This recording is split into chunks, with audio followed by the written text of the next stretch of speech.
Welcome to FitBody Lifestyle, the show where we dive deep into the world of fitness, health, business, relationships, and the art of living a balanced life. I'm Jamie. And I'm Greg, and we're here to give you the benefit of our experiences in the fitness and bodybuilding industry, the corporate world, running a business, personal development, and building healthy relationships. Whether you're sweating it out in the gym, hustling in your business, or seeking balance in your everyday life, you're in the right place. So lace up those sneakers and grab that water bottle, and let's get ready to transform our minds, our bodies, and our lives. Welcome back to another episode of FitBody Lifestyle. We're so happy you've joined us here with Papa Bear. Hola. AKA Greg DeBernard, and our lovely, amazing guest, Miss Shawn Hektor-Lewis. What's up? So we've done one episode already with Shawn, and we had so much to cover. We had so much fun. So we're doing a part deux. Mm-hmm. Yes. So before Spanish and French, here we go. Yeah. It's a combo. I like it. Marrying it all together. Yes. But before we get started, what is your check-in word? Okay, so I am ready. That's my check-in word. Okay. Yes. So ready. So ready. And Shawn, tell us a little bit about yourself before we get started. Just a brief introduction, and then we'll roll right in for those who didn't see the first episode. Okay, well, I'll make it really brief because last one we went into depth. So I am an IFBB Pro. I have been in the industry for almost 18 years at this point. I have my own business within the industry called StageReady by Shawn. I've been competing myself, but also coaching, taking care of the girls backstage, all that stuff. And I work with FitBody Fusion as well. I have my own podcast with Jordan. I have my own live stream media channel as well, which is called BSPN, Bikini Suits and Posing Network. And I cover all the shows, the pro shows, all of those fun things in media. I do a lot of commentary at shows, things like do.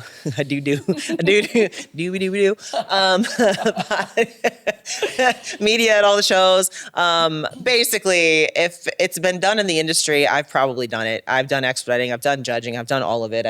I've a student of the sport. Let's say that much. I'm a student of the sport. I always want to know more than what I do. So, yeah. And what I appreciate so much about you, and I feel like you and I, have connected on this level. We're both constantly wanting to learn and grow and be students of the sport, and then we also want to give back. Yes. So, whether it be through our podcast or other things where we're just wanting to share, our experience and what we're seeing and things like that. So, I really appreciate that about you because I see you're always giving back. So. Well, I'm also that person. I'm like, I believe whatever you put out there, you get back tenfold.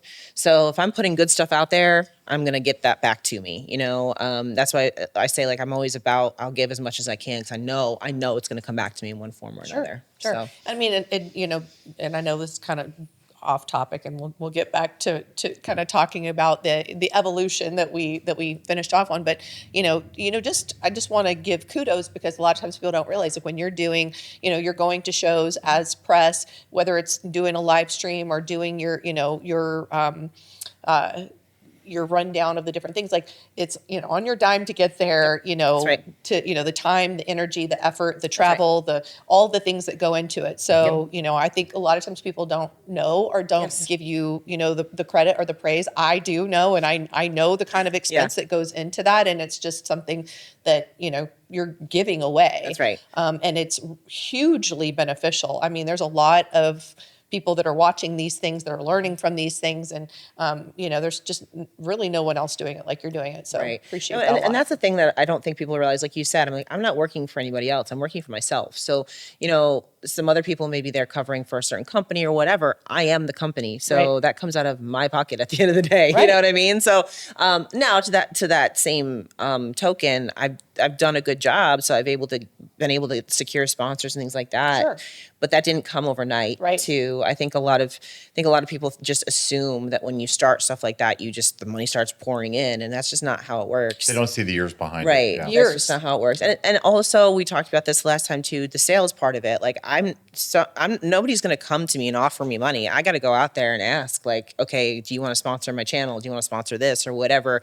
And if they do that, I have to do this for you and stuff like that. It's all sales. Like they're not coming and knocking on my door. I got to go knock on theirs. Yeah. So yeah. And I mean, it's very similar with what we've done for years. So, I tell people the first 3 years that we had FitBody Fusion, I didn't pay myself for 3 years. Absolutely. For 3 years. And that was, because everything I made went back into showing up at those shows and making sure that I was learning and that I was growing and that I was able to give back. So I really appreciate that about you so much. And I know we're going to cover a lot of things that people are going to learn a lot about. So I'm excited to jump in. So where do you want to start based on where we ended our last? Well, I think where we ended on the first one was basically you getting your pro card, doing a couple of pro shows, and I think why don't we pick it up from there?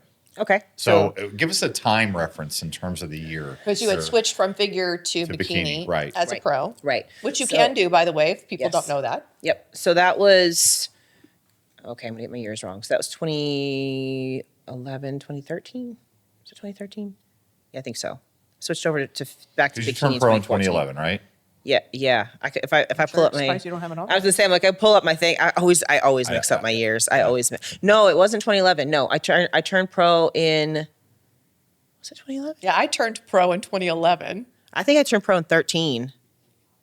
Can I pull up my Facebook real quick? I'm like, that's gonna bother me. Well, if it's going to bother you. It's gonna bother me. I gotta figure it out. I'm like, I'm gonna get the years wrong, and it's gonna bother me. So let me figure it out. Universe. It was at Universe. Let me see if I pull up my photo albums, I can figure it out. Photos. Here we go. Where's the albums? Garden State. The Universe was 2013. It was 2013. Okay. It's 2013. that what I that was said? annoying. I thought it was a little after I did. It was Yeah. because I got married in 2011. So I'm thinking in my head, I'm like, I didn't win my pro card that year. I'm like, well, no, it was after that. So it's 2013. Yeah, it's 2013. So 2014 was when I came onto the pro stage in figure, and then I switched over to bikini at that point. So that's when I started bikini on the pro stage, and it was started with Tampa, and I did the St. Louis Pro. What else did I do? That was it for that year, and then I was told I needed more muscle. Yeah, even back then, I was told I need. Yeah, and I'm tall. I'm such a tall girl. It's really hard. Because you are how tall? 5'9". Yeah. So I came back in the spring and did the St. Louis Pro, and I'll be there in 2 weeks. Yep. yeah, that was actually one of my best placings on the pro stage. I was 7th. I was very, very close to that top 5 at that point. And then what was it after that? Oh, so the coach I had at the time, I thought she was actually a very good coach, believe it or not. One of my better coaches that I had in the circuit, except I caught her talking shit about me. So I ended up leaving after that. So I just couldn't trust her at that point, So which is unfortunate. She doesn't coach in the industry anymore. I mean, she was just that kind of person. So that's kind of why she doesn't coach in the industry anymore. Which is unfortunate because, again, she was actually very good at what she did. She was actually really good. She was one of the better ones that brought me in shape and stuff like that. So what did I do after that? Then things start getting blurry after that. I worked with a local coach, which I really enjoyed working at and training with him in the gym, but he didn't know what he was looking at as far as I was concerned. Well, if I can, Sean, let me interject here. So I would love you to talk about, because CCTS, Yes. Cuties Conquering the Stage, has 10-year anniversary this in 2025. Correct. Yes. So in 2015, that's when, and you kind of talked about this a little bit in the first episode, which is, you're just thinking about throwing stuff up against the wall and figuring out what sticks, the spaghetti mentality. Pretty much.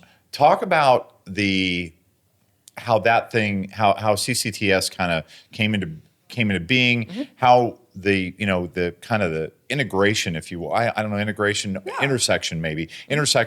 of the business part, the competition part, the hair and makeup, the glam, all that stuff kind of. So I was doing all the stuff that I did for Shawn's Couture Cuties. I was doing that all on the side, like as a side hustle. It was getting Starting back before I even turned pro. Okay. And it just was getting a little bit bigger and a little bit bigger. I wasn't really working on it hard, but just local people and things like that. So you were already doing suits, Yes. hair, I was. makeup, posing? Yes. Okay. I was. Yep. But I was also managing a gym. So it was getting to the point where I had to kind of make a decision. your gym or No, a gym? Okay. A gym, yeah. I had to make a decision if I wanted to continue with the company that I was at or if I wanted to go full-time with my company. The gym that I was managing, they bought out another bigger corporate brand, so they became more corporate. And then they were basically telling me the things I was doing that making that gym successful were no longer allowed, that kind of thing. And I was like, okay, so they tried to work some fancy shit Sorry. and can say shit. It's okay. And basically what they tried to do is they tried to up my salary and cut my bonus. So then that way I ended up making less at the end of the day, but I always would hit my bonus every month. So I was like, well, this is stupid. I know what you're trying to do. Like, but you get more guaranteed money. I'm like, yeah, but I make my bonus every month. So no.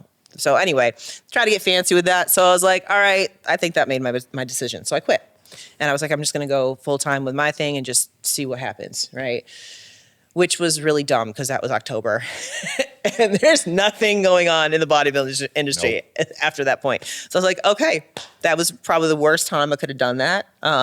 So we were struggling really hard. Good decision. It was poor timing. Correct. Yes. So we were struggling. Or maybe not, because then you ended up. Exactly. Yes. Yes. So we were struggling really hard financially. We were at Dan's family for Thanksgiving, sitting in his old high school bedroom, and we're just sitting there trying to figure out what we can do, right? So we put together this concept of Cuties Conquering the Stage. While we're sitting there, we're just kind of plotting it out. Sometimes everything. when you hit those hard spots, that's where that's where the creativity comes in. Exactly what it was. It was a forced creativity. So we literally had $500 left in our bank account. That's all we had. And so we put $50 into Facebook advertisement. And like I said, as soon as we launched the ticket sales, they sold out within 2 days. So like, oh, there's our money. We're good. So that first year, we had a couple of sponsors, Librata Nutrition and Liquid Sunrays were our main sponsors. And as you know, Liquid Sunrays sponsored every single year. They've always backed me forever. Marilyn's amazing. Yes. So I really appreciate that. And fun fact, Librata was the guest poster at my bodybuilding show when I competed. Oh, really? In what year? In a while ago. Come on. 1987. So Dan has you beat because he competed as a teenager in 1981, I believe. Okay. Yeah, he won the Mr. Virginia Teen I didn't know that we were title or competing, whatever it was.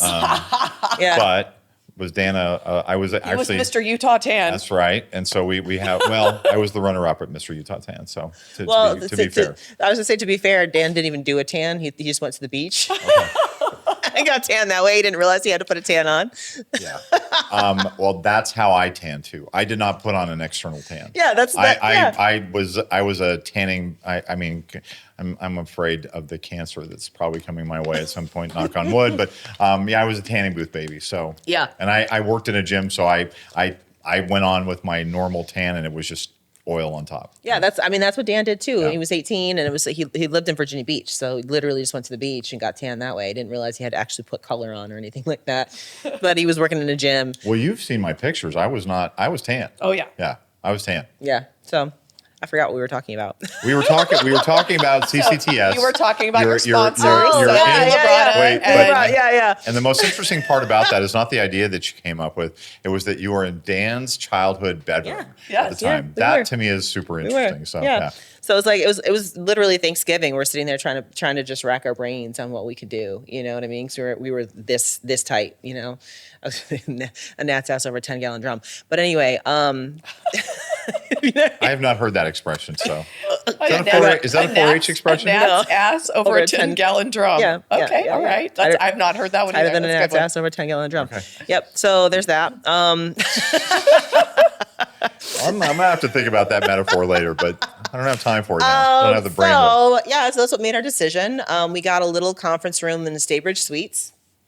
Hired a guy to record it off of Thumbtack. He did actually a really good job. We packed 55 girls into a teeny tiny little conference room. Brought in Ashley Kaltwasser and Becky Clausen. That was back when Ashley was winning her Olympias. So she was the current Miss Olympia at that point. And it was just the whole weekend was tanning, hair, makeup, suit, posing. We did a full mock competition. Ashley and Becky were the head judges of the competition. We had a whole meet and greet with Ashley and all that kind of stuff. We did. And then you were the first. I was to ever do this. The first so one. I mean, yes, I was. People don't know that. I No. think a lot of people don't realize that No. because now there's a lot of seminars and things going on. But you were the first. I was to do the this. very first person to do any of the things that you see people doing for free now. So yeah, and I would say often imitated, never duplicated. That's right, exactly. Well, and that's the thing that we try to sell. It's really hard. You know this from being there. It's really hard to explain what it's about until you experience it. Yeah. It's completely different. It's not just a seminar. It's a bonding experience. It's Yes. a community of women. We have several women that don't even compete, but they come back every year just for the community aspect of it. So unknowingly, we built a safe space for these women to come. Yeah, it's as much a women empowerment Correct. Absolutely. symposium as Yes. it is anything. And I know this because I've never been allowed at it. That's correct. And so, and that's, and I say that, I been allowed? I could go, not to the event, but I could go. Yes. And I've chosen not to every year that Jamie's been part of this because I recognize what the importance is. It's not about me, and it's not about being a male. It's about letting women connect and do something that Jamie always had as a vision for FitBody, and is that it's women empowering women. Well, and that's just to your point, like Dan doesn't go every year either. Yeah. You know, like there was one year he came for the banquet and that was it. He hasn't come for any of them at all. He stays completely away. The only time that you see him is if you're there on Friday with setup or if you're there on Sunday with teardown. That's the only time you'll see him because same thing. He recognizes that it's about the female aspect of the bonding aspect of it. So and the safe space of Yes.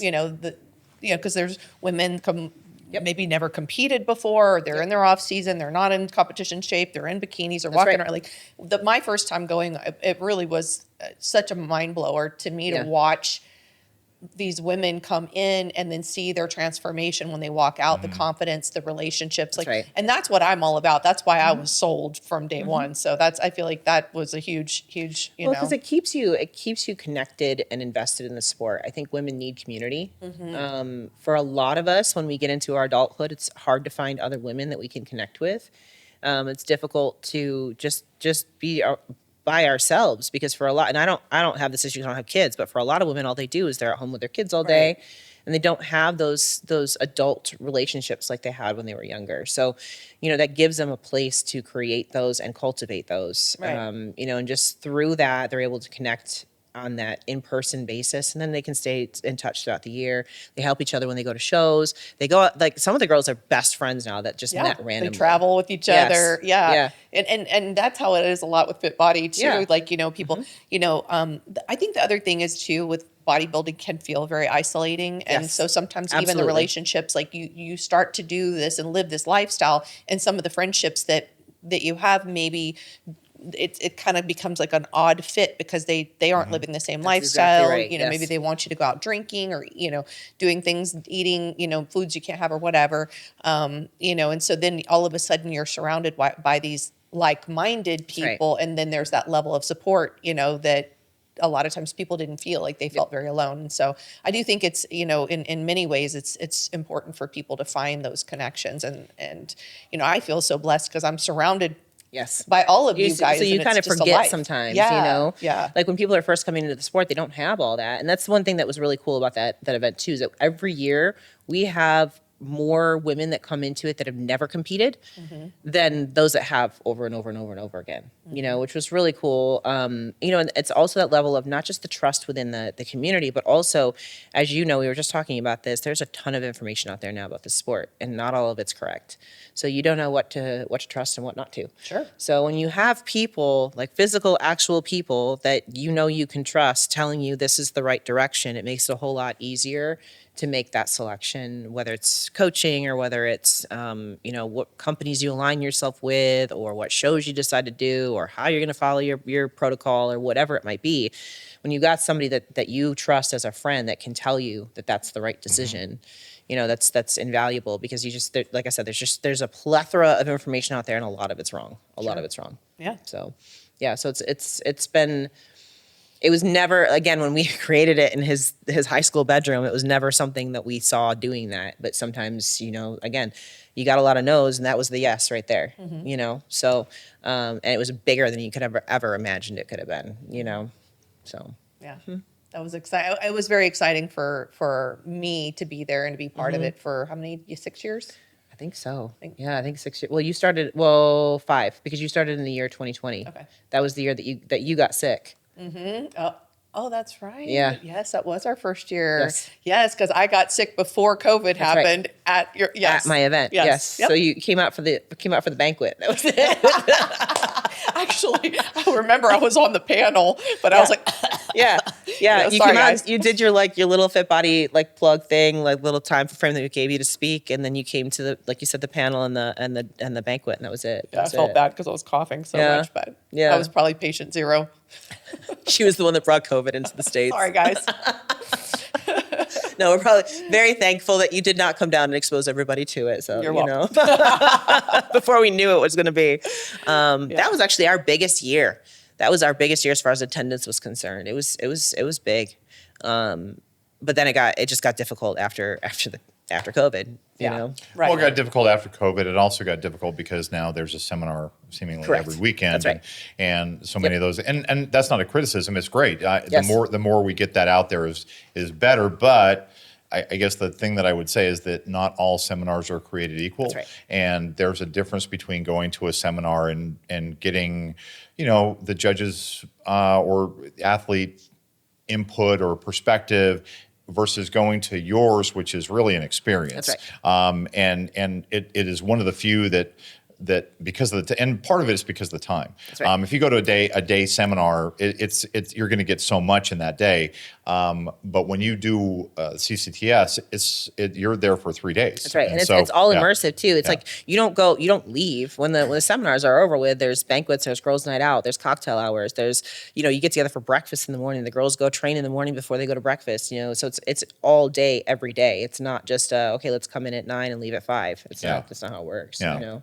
Yeah, and some of that time outside of the seminars is the most That's the bonding enriching. time. Yeah, Yes. yeah. Yes, absolutely. So it was, you know, it was very, it got, like I said, it got a lot bigger than I ever thought it was going to be. So, but like you said, going into, okay, so how do you differentiate, if you've never been there before, how do you differentiate that from something that you can walk in for free? And I mean, that's the thing. Plus something that might be local to you. So there's a difference between traveling to it. But again, it's you know, like everything in life, you get what you pay for. And so if you're not paying anything for it and you're going for information, and there's nuggets in those seminars. right. I mean, we've been to so many of them, and they're great. Absolutely. If anything, this is an endorsement of them. They're right. fantastic. Mike Matazza just sent me one for April 27th, I think, in Daytona Beach.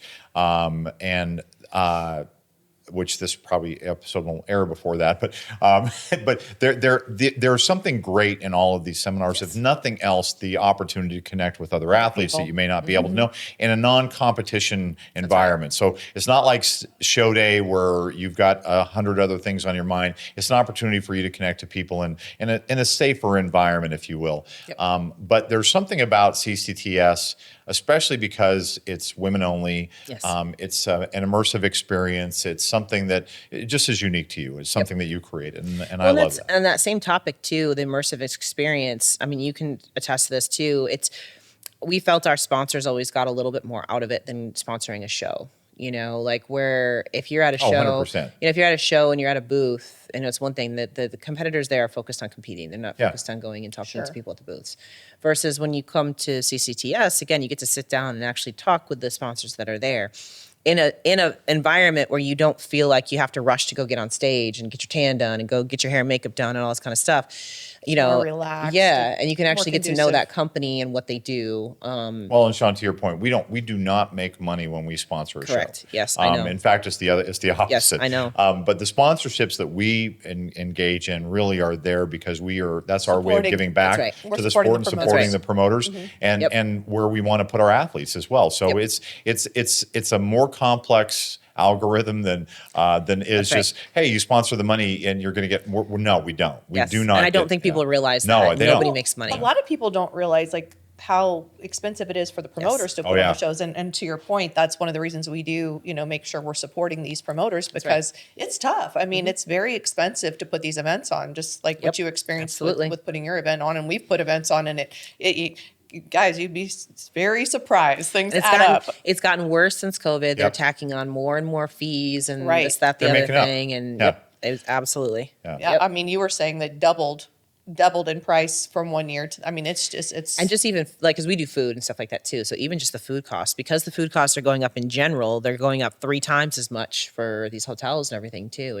It's crazy. It's astronomical how much money you got to pay. Yeah, it's becoming a barrier to entry for 100%. sure, and Absolutely. a barrier for sustainment as well. So, Yep. all right, so we're at CCTS. So you have that going on. You have Your suits. You're making your suits, suits. Yep. your hair and makeup, Yep.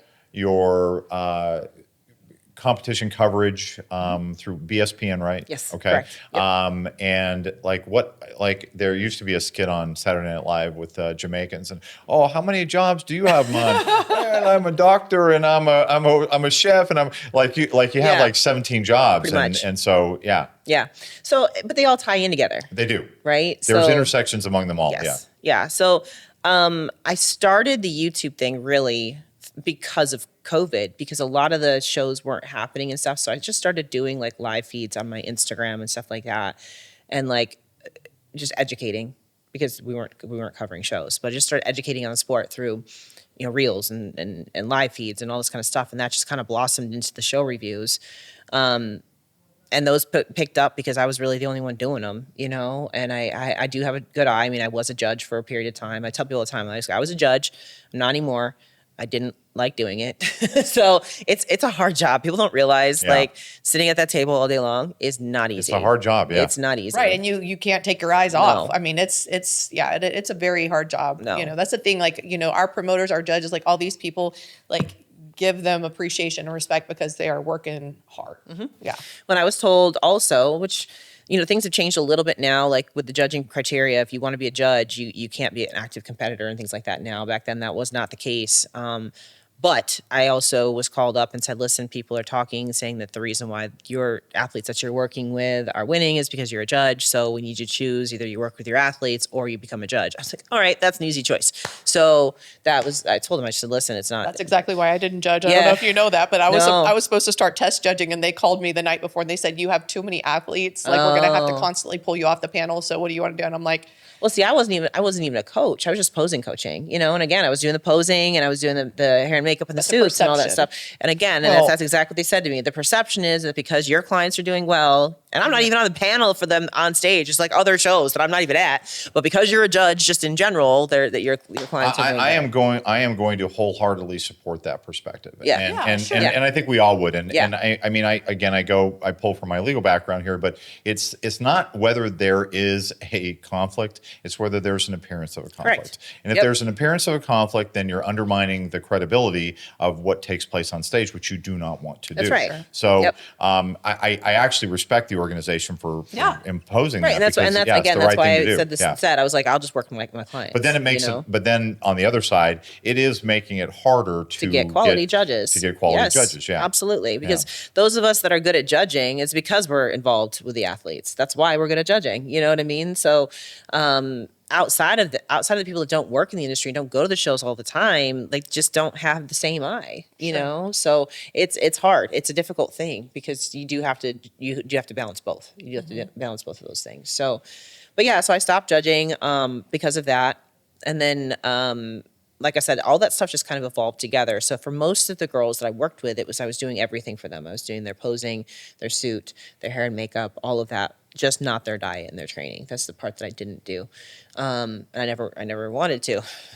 Look at me today. I was like, but it was one of those things where I was like, I've got enough on my plate as far as what I'm doing right now. I don't want to have to deal with the constant, and I hate to say this, but the constant crying and bitching and moaning from competitors when they have issues with their diet, their training, whatever. Yep. So I was like, I get enough of that just from doing their posing, and I was like, I feel for coaches. Like I have that perspective, that unique perspective of being on both sides, where I've been a competitor, I've been a coach, and I've also seen what coaches have to deal with from clients. So, it's one of the reasons you're such a great client. I know, because I know I know what's life or death and what's not. You know what I mean? I know what's important and what's not. And those are the things. It's like I have that perspective from all angles. So that was one of the big reasons why I didn't want to delve into coaching myself as well. But I'm here now today a lot because of just the way that you guys did it with FitBody Fusion too. It's got a lot more organization to it. Prior to working with you all, I was working on systems of like coaches would text me my plan, things like that. And like I didn't have specific check-in times or check-in days, or I'd get on the phone with my coach for 15 minutes and that's all I had, and that was it. If I missed my call, then I didn't get my review for that week or whatever it was. So it was very, very different as far as was the level of competency, but also just the level of communication and all of that too. And just, again, level of education. I just felt like most people were just copying, pasting, and throwing it at you and didn't really know what they were doing. Again, I was about to talk about the local coach that I worked with. Great at conditioning stuff in the gym and things like that, but it was a lot of the times it was just a talk fest, like it just whatever. And then when it came to actually knowing what he was looking at, I knew I wasn't in shape. He thought I was, that kind of thing. So I knew I was wrong. Sure. So it's hard to find somebody who understands all of it, right? Who can train you, who can see you, who can give you the right diet, all that kind of stuff. So, I was always trying to find that magic button, that magic person that could put all of that together. And I really don't think I found that until I got to FitBody Fusion. And I didn't also, it's like one of those things, like almost like ignorance is bliss. Like I didn't realize how much I didn't know. Until I started being coached by you.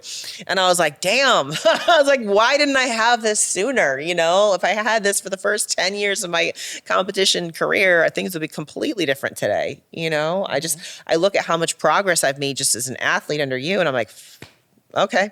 I'm like, could I have done this in my 30s instead of my freaking 40s now? You know what I mean? Like, so it's one of those things of I wish I could turn back time on that, but I also appreciate where I am now because of what I went through before. Sure. So, that was the whole turning point as far as wanting to go beyond coaching. So, or beyond just the presentation and start the coaching portion of it. Because I was like, oh, this actually is a science. Like you can actually put a method to the madness, versus just throwing asparagus and cod and coconut oil on you and just saying that there is a science and there is an art. Yes. And I think that that's really the part that I don't know how many people embrace the fact that yes, there's science and that's the foundation. Yes. The art is the thing that comes after. 100%. The art is in the application of that science. So, and recognizing what tool fits what task. And there's going to be different tools for different tasks. And that's hard. I mean, that's hard because the science is the science, but if you can't explain why, and that really is part of the art of it, of what's the desired impact of that, and then the science is just going to be the science. And That's anybody can Google the science. Right. And a lot of that you don't know until you apply it. That's right. So and even that, it's not And going to when you work the apply same it to way. that particular Yes. athlete, because everybody's On going that to be a day. bit on that day. That's right. Because it's not going to work the same the next time. So you have to be constantly taking notes on what it did the first time, so you can hope that it's going to replicate. And if it doesn't, okay, what do you do if it doesn't replicate?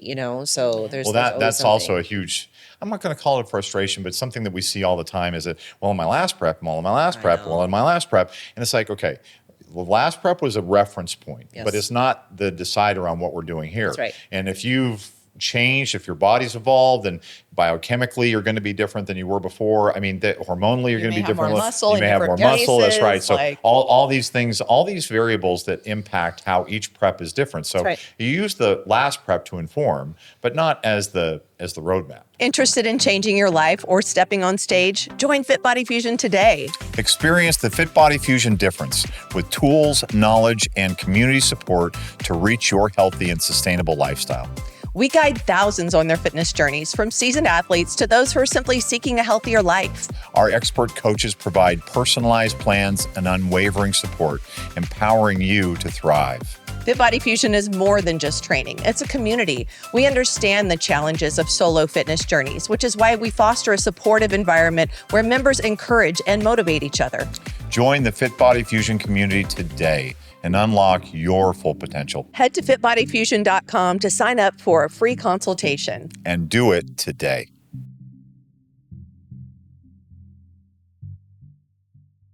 Well, even, we've talked about this now, my reverse out of December, the show that we did then, I'm the same weight I was on stage and I'm eating freaking so much. I'm like, that's never been my MO ever. And I don't know why, but my body's different now. That's it, and that's the whole thing. It's like, you can look back at what my old off seasons were. This is nothing like that. And I'm still the same person, but apparently not. You know what I mean? So those are the things that you have to always constantly be adjusting for and paying attention to. And I just think that a lot of people are just like, well, this worked last time, so we're going to do it again. This worked last time, so we're going to do it again. No, it doesn't.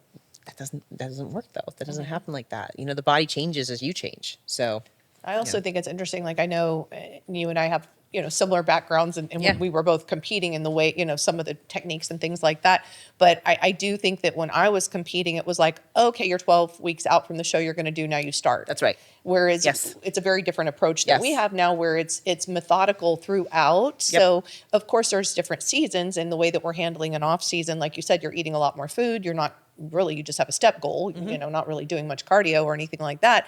But, it allows you to stay within a reasonable range, feel really good in your body. And That's I right. find when people feel good about how they look, they train harder. 100%. Because they go in the gym, they're like, man, I feel good. And that doesn't mean stage lean, of course, we got to be Varies. reasonable with that. Yes. But I think that when I first started competing, that really wasn't a thing. No, so it wasn't. much. It was more so like people were like, no, you got to put on 20 pounds when you're in the off season. Right, you were bulking. Yes, Yeah. you had to bulk.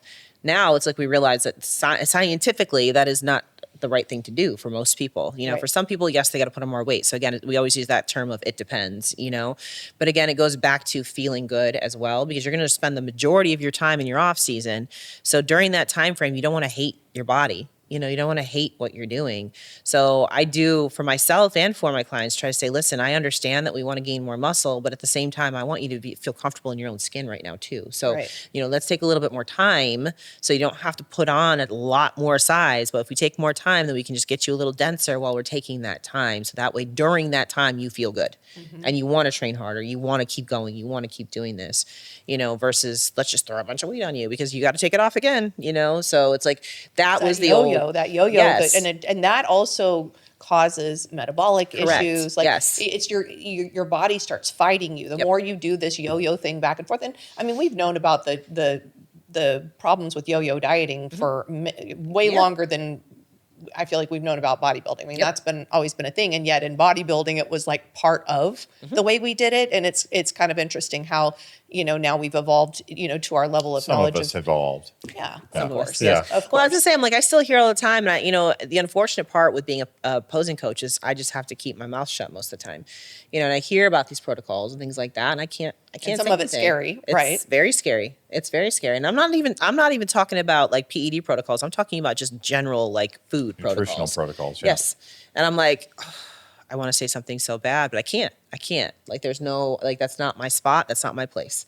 So I mean, you've got to also as a competitor understand what you're putting yourself into as well. And why? That's right. And when I say the why, I don't mean just the why of getting on stage. That's a great why, but you need to understand if you're doing 2 hours of cardio at a particular point in your prep, do you know why? Yeah. And Yeah. and if it's to get leaner and there's a target and a timeline, great. But if I you're don't just think I've ever had someone do 2 hours of cardio. no, I don't Yeah. think so either. So and I agree. And so at that point, The but- why is that you need to pick a different show. That's right.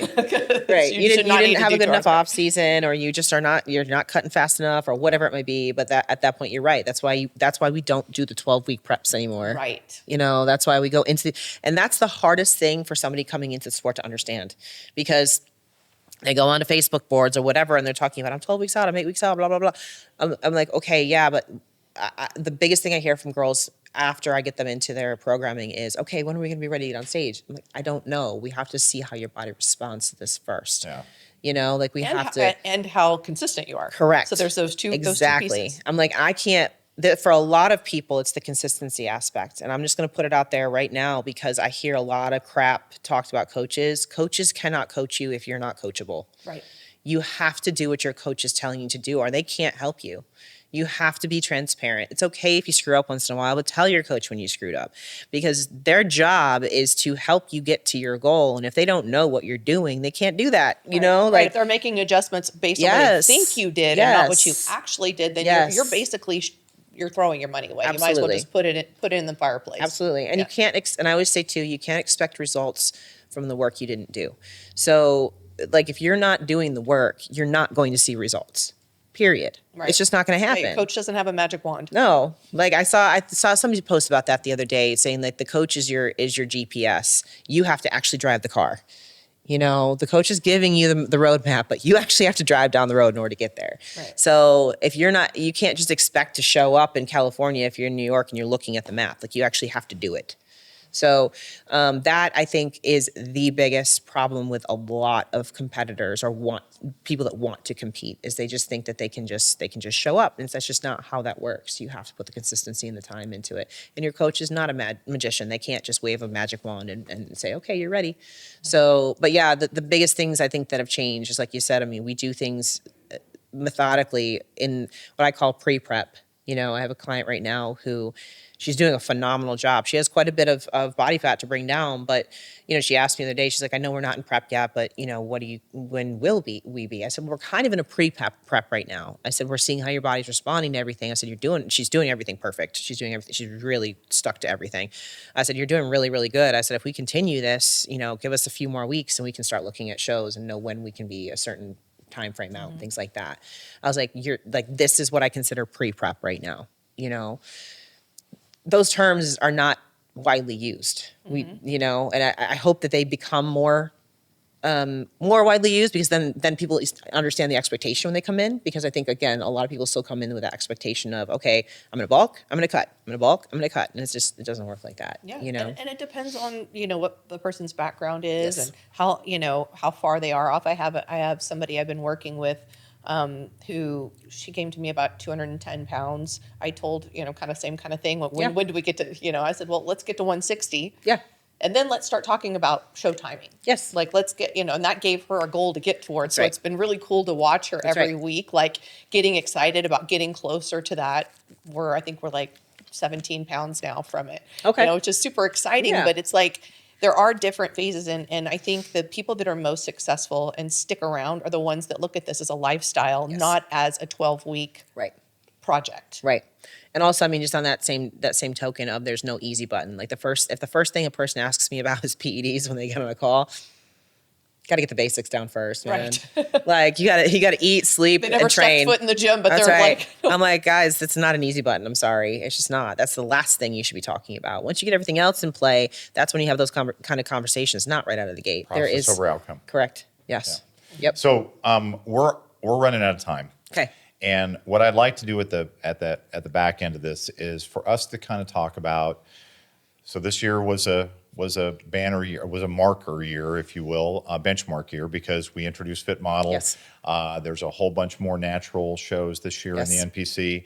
So two big seed changes, I would say, that are going to affect our industry.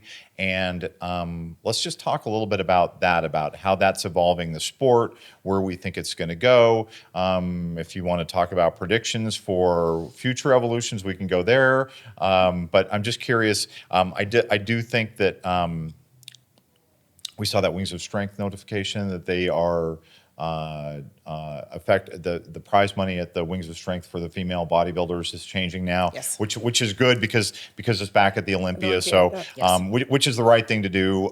But what are the things that we're seeing in the industry? How do we feel about those things that? So to be honest, I'm really glad they came up with the Fit Model division, because I feel like what happens when you get involved in this industry is you kind of get blind to what you're actually looking at, meaning we think that bikini is entry level because we've been in this for so long. It is not. It is not. I'm sorry. When the normal average person looking in is like, no, that's really big, really hard. Like it is. It's evolved a lot. And then the same concept when it comes to like when we're talking about female bodybuilding, we don't have another generation of female bodybuilders coming up. They're not. It's like once this generation's done, there's nobody there to replace them.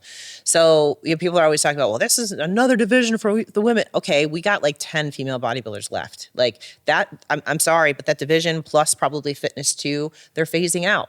So in the process of that, we have to have something where a normal human being can look at it and say, I can do that. I can compete in that. I could do that. Even if they want to move up into figure, if they want to move up into women's physique, they can do that over time too. But you need to have something where a woman or a man feels like I can step on stage and actually do that. So that's where Fit Model comes into play. And I've said this, I've been very vocal about this. I have no issue with women packing on muscle. I think it's beautiful. I think it's gorgeous. I think the problem that we run into when it comes to extremes is the conditioning. So just from what we've been seeing so far with Fit Model, what I'm really happy about is they want to see more muscular frames, but they don't want to see the extreme conditioning, which is great. I think that keeps it very livable, and I think it also keeps it very challenging at the same time. The women that are getting on stage right now for Fit Model are not the women that you would just see walking around, cardio bunnies. They're not. They're women that are lifting. They're women that are eating. They're women that are healthy. There's a big difference in that than somebody who's just going to say, okay, I'm going to throw on a bikini and just go on stage. I've just done 5-pound dumbbells. Like it's not the same thing. It's somebody who still trains hard. You can see it. They're athletes. You can see a lot of the girls that are going to Fit Model now, they were bikini, but they just can't put the muscle density on in order to get that conditioning and that pop and all that stuff that you need in order to be competitive in bikini, myself included. If I get lean enough, I have nothing as far as pop is concerned. But if I have a little bit more fullness and roundness to me, I look a whole lot better. And I'm still working hard. It's not like I'm not training. I'm still training. I'm still dieting. I'm still doing all the things that you have to do in order to be competitive. But we're taking into account the fact that we are women who have hormones that keep fat on our ass. I mean, I'm just being real, So like those are the things that I think are very important to keep us still relevant to mainstream. Again, when I go back and I think about what got me involved in bodybuilding in the first place was looking at people like Nicole Wilkins, like Erin Stern, like Ava Cowan. They were all that. They were muscular, but they were round, they were full, they were healthy, they were pretty. Those are the things that drew me to the sport because I wanted to be athletic. I feel like the girls that are going to be in Fit Model are athletes, like actual athletes, like they could go play a sport. Right. You know? Or maybe they've never competed in bodybuilding, but they've Yes. been playing sports their whole Yes. life. So they come in with this kind of more athletic physique. But like you said, it's not like necessarily like bodybuilding level of hardness and density Correct. and conditioning. Absolutely. Yes. Absolutely. So you still have to have that. You still have to have the years in the gym. You still have to have the years of being an actual athlete in order to compete. So yeah, we're still going to go through the people that are going to moan and complain about it, just like they did when bikini started, just like they did when figure started, just like they did, that it is what it is. You're going to Can't have please those, all the people all the No. time. We know that. Yes. You're going to have those old school people that are like, get that off the stage, blah, blah, blah, whatever. Okay, fine. You Then can you'll have three that. athletes in the show. Exactly. Yeah. Exactly. Well, the show we were at this past weekend, there was more Fit Model That's right. athletes than any other division That's right. at that show. And we've only been this is only like the fifth. Something like that. show Yeah. or Yeah. something? It's yeah. And I think we do have to talk about the business side of this, right? Yes, correct. Is that if you can't put athletes on the stage, Yep. there is no sustainment because That's right. if there are not athletes on the stage, and we've said this before, the athletes are the customers. That's okay? In a business, athletes are your customers. Mm-hmm. They're the customers for the promoters. They're the customers for the NPC IFBB. And they are the people that are And all the bringing sponsors. Yes. They're right for the sponsors. They are the people that are bringing in the audience. Because especially at local shows, I mean, you have very few, if any, fans of bodybuilding going to local shows. Absolutely. They're going to see their son, their daughter, their sister, their friend, their whatever coworker. That's who they're going to see. Mm-hmm. So when you think about the customer, if we have, to your point, 10 female bodybuilders, well, how many people are they going to bring in That's right. to a show? Mm-hmm. So the promoter can't sustain their show, so there's no other venue or there's no other outlet for these athletes to showcase what they have. right. So, I mean, So it benefits everyone. that's Absolutely exactly right. does. I think Absolutely people does. have just got to look at this as an ecosystem of right. things, and you cannot benefit one side of the balance sheet but while you take away from the other side. So you've got to have a balance. You've got to have some balance into this. So recognize the ecosystem of bodybuilding. Recognize that there's got to be an entry level, which is what Fit Model and the natural division also is a great entry level thing. So you have these entry levels that puts athletes on stage. Yep. That puts audience members in the audience. That keeps promoters promoting shows. That keeps the engine running. But if we keep having divisions where the barrier to entry or the time for entry is too difficult, then we have an unsustainable system. The hardest thing that I was having to do on consults with new clients is tell them, yes, you can compete in bikini in 3 years. When somebody's new, they don't want to hear that. No. Right. They want to hear I can get on stage this summer. Yeah. And I I'm not going to sit there and tell them they can be competitive. I'm like, yeah, we can get you on stage, but you're not going to do anything, you know? Like now that we have Fit Model, it's a lot easier to say, okay, we can get you on stage. So that way you can figure out if you even like this. Sure. You know, if you like it, great, then you'll stick to it. That's how I got into the sport. I got into the sport simply because I wanted a goal to get on stage. And then I ended up loving it. And here I am today, you know, almost 18 years later. So that's the beauty of having that position. Now, also, when you get up into the higher divisions or higher levels of that division too, you come to people like myself who it's very difficult for me to put on enough muscle to compete against somebody who's half my height. Like I just can't do it. And every time you get on stage and you're being told to grow more and more and more and more and more, and your body just physically can't do it.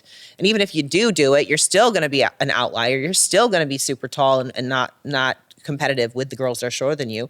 So as you start getting to a point where you're like, well, why am I doing this anymore? You know, you got to have something where people say, I can continue to do this and continue to be competitive. And I feel like for a lot of women, again, we're looking at the girl that just won the very first pro card. She's a mom, right? She's a mom with 4 kids, has been competing in bikini for 10 years. You know, she's no slouch. She's a natural athlete, and she is beautiful. She's gorgeous, you know, and she's not like she's not working hard. It's just she's not big enough to compete against some of the other girls. But in Fit Model, boom, first pro qualifier, she wins her pro card. Well, and what I think is interesting too, I know when people, and I know you do this a lot too, people will come, what division do I fit in? Right.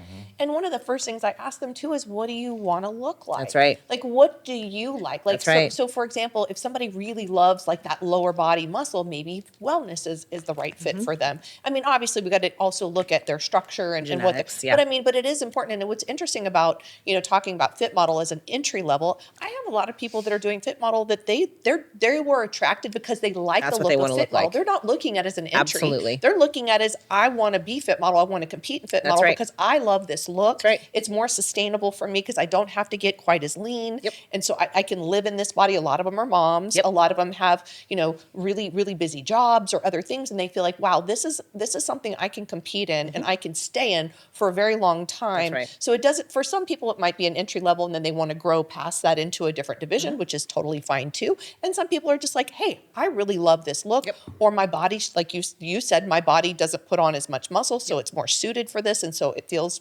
right for me. That's right. So I love it because I think on all those different levels, it gives people, for whatever their reasoning is, an opportunity to compete. You know, and I think it's exciting. I think it's a beautiful look. Yes. I like what they're picking. Yes. You know, I know we struggled a lot with the suits and Yeah. how you know the 50% Still are. coverage. Still are.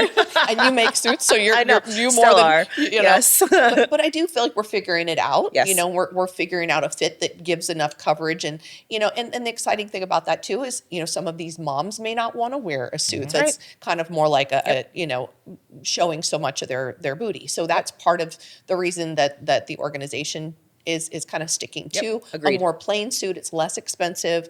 It, you know, it's a little more conservative. Yes. You know, so again, it's like there's all these different reasons that a different person might be attracted to it. And I love what Greg said too, is that, you know, our goal, all of us, our goal is to help this industry stay Survive, alive and Yes. thrive and keep right. going, so we can all have fun and That's we can right. all enjoy it. So, you know, if one of us benefits, all of us benefit. So, you know, if Fit Model does well, then bodybuilders get the benefit because right. there's more shows for them to compete in. So, That's right. you know, at the end of the day, I think if people can look at it from the right perspective, and I think you guys have both made great points in that area. So I think it's I exciting. suspect that Fit Model may.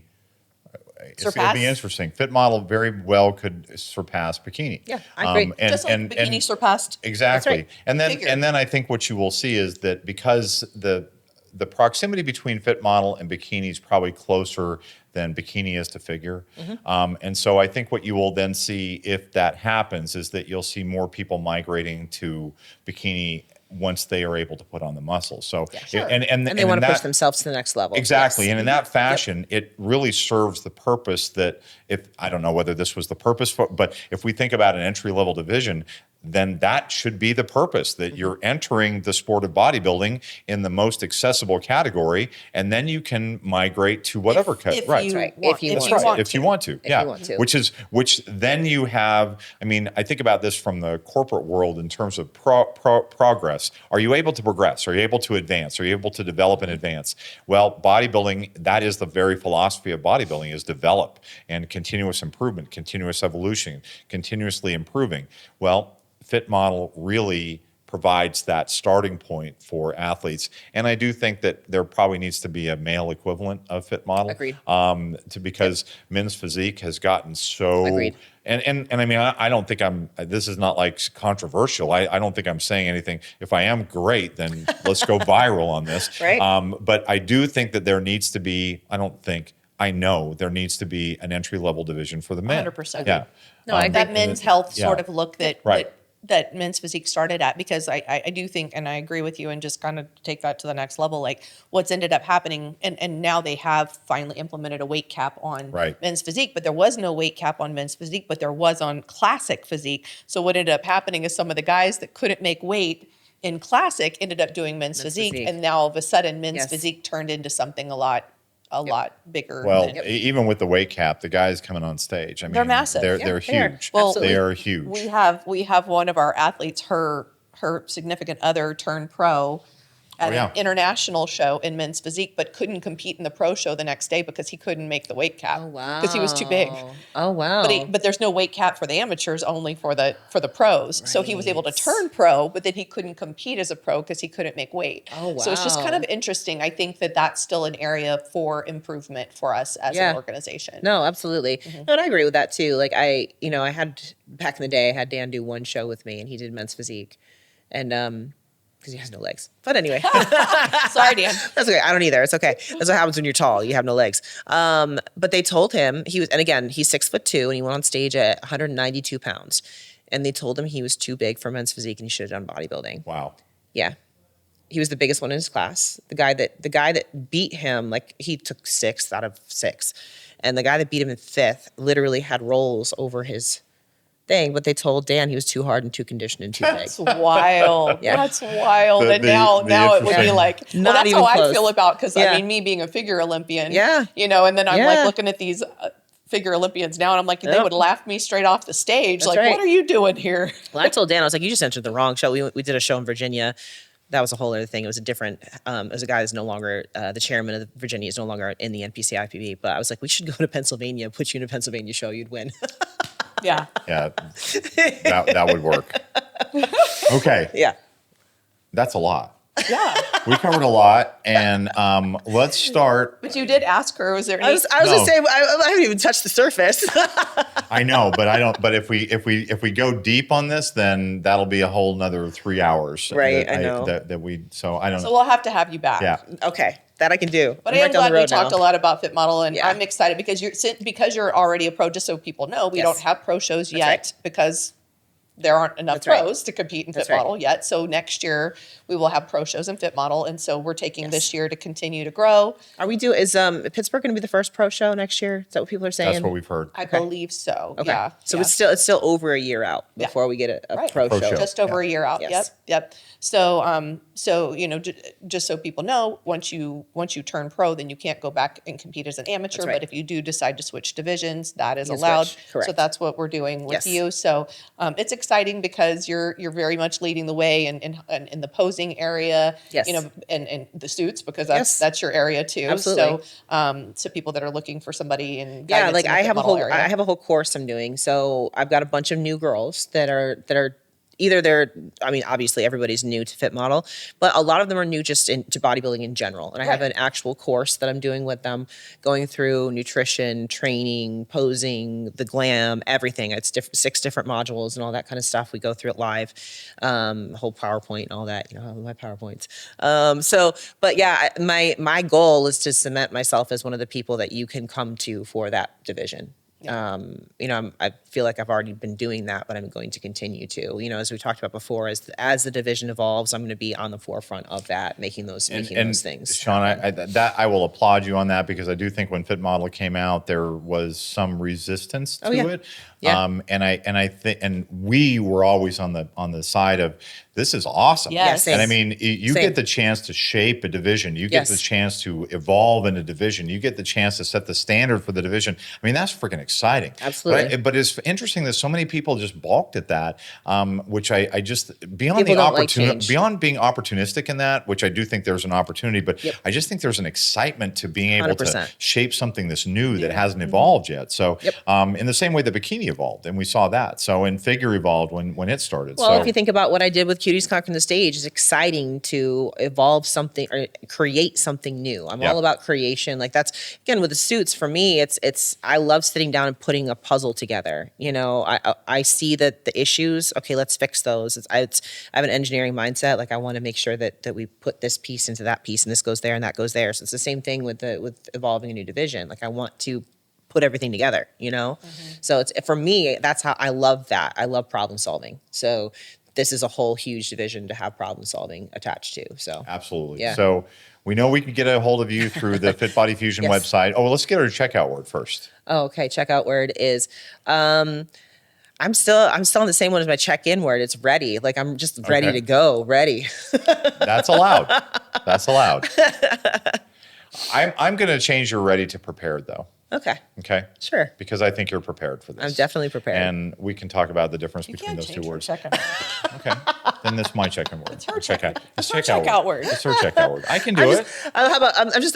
I'm thinking of phrases. Like I'm ready to rock. I'm ready to go. Like, you know. That's okay. You can do that too. Yeah. Okay. All right. Exactly. Rock on. That's I think this it. is I love you, not in this is rock. That's right. Yeah, you're right. For those people listening, I don't know the rock out Rock and symbol, roll. apparently. And we know that we can get a hold of you through fitbodyfusion.com. And you can go on there and select Shawn as your coach. Yep. You can also connect with you through Instagram. Go ahead and give all the other So I 12 have Instagram and outlets. YouTube. So easiest thing is Instagram. My personal Instagram is IFBB Pro _ Shawn Carla. Is that right? Yeah. No, Shawn Carla _ IFBB Pro. Wrong way. I forgot my own Instagram name. Anyway, just put Shawn Carla IFBB and you'll find it. And then StageReady by Shawn. That's my business as well. And like I said, my YouTube channel, same thing. So YouTube channel is under StageReady by Shawn and also Shawn's Couture Cuties. So if you plug that into YouTube, you'll find me there too. Awesome. Yeah. And if you want to evolve and continue to evolve in the sport of bodybuilding, like, comment, subscribe, leave your review, and help us support the content that we're providing you. And remember the 3 B's, everybody. Be good to yourself. Be good to each other and be safe. safe. Take care, everybody. Bye-bye. Thank you for tuning in to FitBody Lifestyle. We hope today's episode has left you feeling motivated and equipped to tackle your fitness goals, business challenges, and the daily dance of life. Remember to value progress over perfection. Life's tough enough alone. Find the chosen family around you to help you along the way. If you enjoyed today's episode, we'd really appreciate it if you would subscribe and leave us a review on your favorite streaming platform. And don't forget to follow us on Instagram at FitBody Fusion.